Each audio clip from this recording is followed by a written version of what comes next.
Welcome to O'Brien Estate Law LLC's informational series. Today, we're discussing a crucial topic: what should I do if I want my assets to pour over into my trust after my death? Ensuring your assets pour over into your trust after your death can provide significant benefits for your estate plan. Here's an overview of the steps to help you navigate this process. First, establish a pour-over will. This type of will ensures that any assets you own at the time of your death that haven't already been placed into your trust are automatically transferred into it. A pour-over will act as a safety net, capturing any assets that might have been accidentally left out of your trust during your lifetime. Second, fund your trust during your lifetime. It's essential to transfer assets into your trust while you're still alive. This can include bank accounts, real estate, and personal property.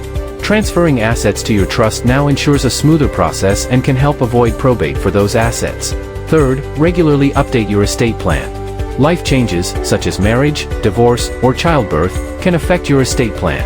Regular reviews with your estate planning attorney will help keep everything current. Keeping your estate plan up to date ensures that all assets are correctly aligned with your wishes.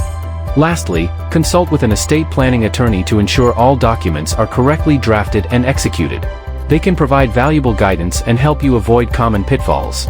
If you have more questions or need assistance with your estate plan, contact us today at O'Brien Estate Law LLC.